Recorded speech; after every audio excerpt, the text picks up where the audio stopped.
from the left is Rashimi Kareka, who has made a sound piece in the exhibition, which is very nicely installed, I think, towards the city of Stockholm. You were born in Kenya, right?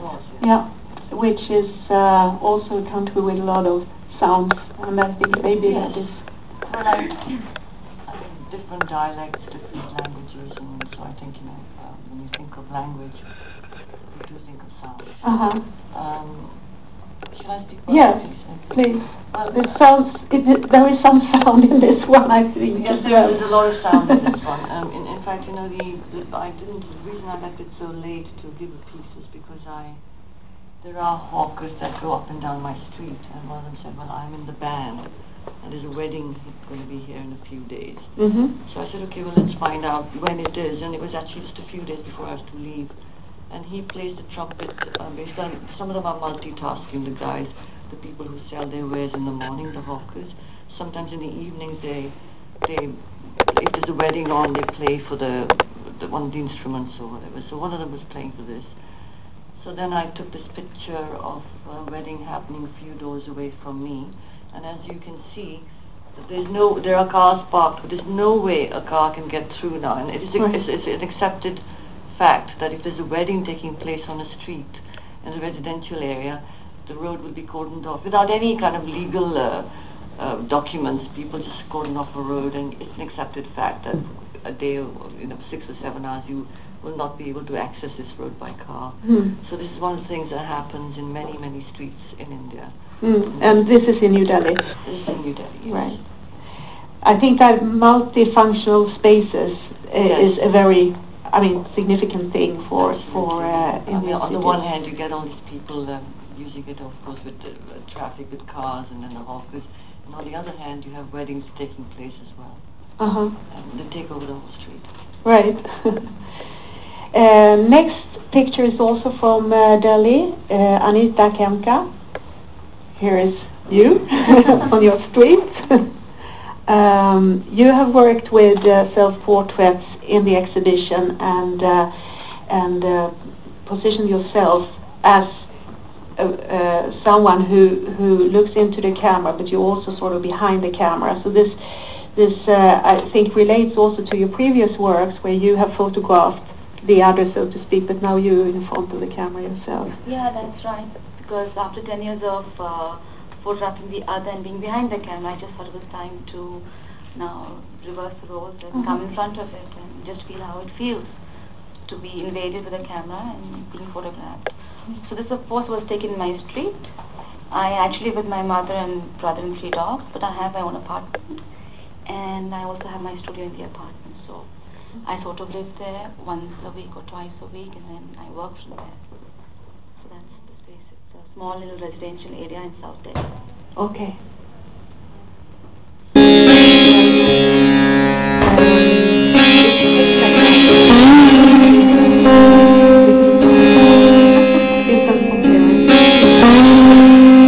next picture is from Mumbai, I believe. Yes. And it's Lena Sainikala, and your work in the exhibition deals with the conflict in Pakistan, which is something that when you read about it in the newspapers, it's like another war. But what I think you're bringing up that is very important when you're in India is how deeply, how personal that conflict is. It goes into each and every one. Because a lot of people have family background, people have families and so on. So this is a very crucial thing, and your work is really about that pain, I think. Here is this is actually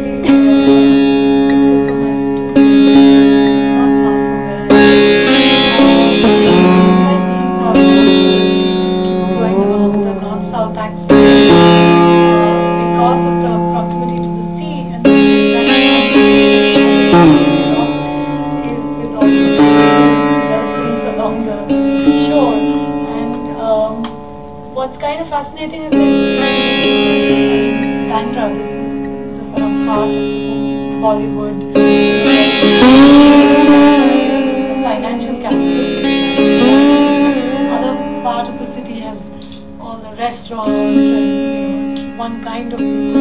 but it offers such sharp contrast because there's this little gate that kind of divides these two, and I took a picture on this side which reflects how you have those high-rises at the back, and then you have this village completely, the kind of people living there, the way they raise children.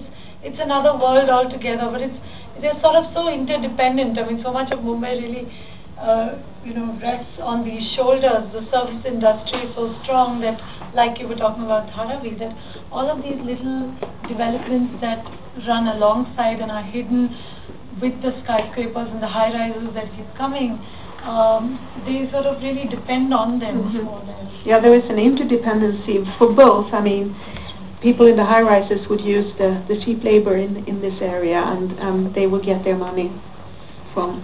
So yeah, it's interesting. So intriguing that a lot of visitors who come to my studio are most drawn by this, and they keep capturing this all the time. Thank you, Rina. Tukal and Taga, the last picture in our series of street images. You live in Delhi?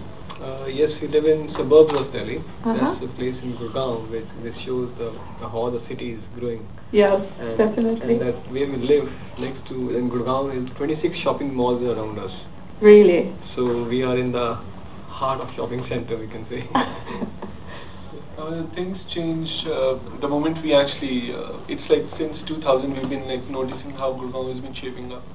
And till date there is, it's always going upwards. It's like going to be like somewhere like a Dubai size, skyscraper kind of a system where the difference between because there was all fields initially.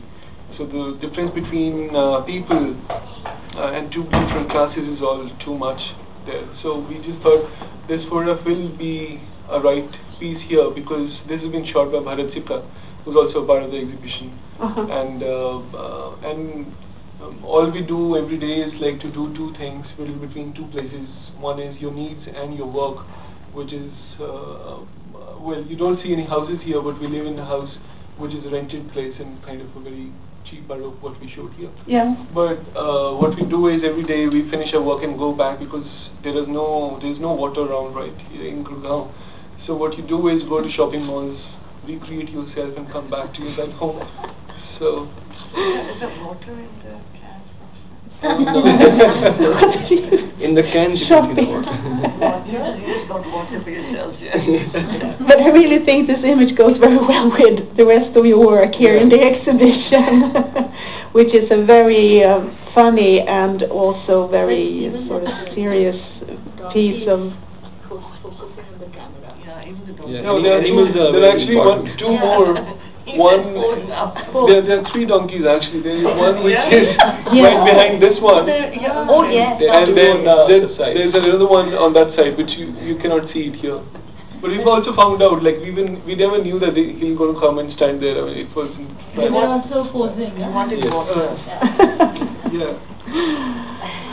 Well, I want to thank you for taking your time to make these exclusive pieces of art for us and for this presentation. And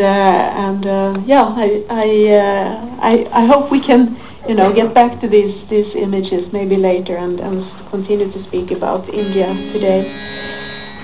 We will have some more pictures that will run through our talk here today, just as a reminder of the works in the exhibition. Before you came in, the audience came in, we were talking a little bit together here about what we should speak about, and I would like to encourage you as an audience to involve yourselves and ask questions, because this is really a very exclusive moment to have the artists here. They have traveled a long way, not only in terms of distance from Delhi or Bombay to Stockholm, but also all of you very well established on an international art scene. And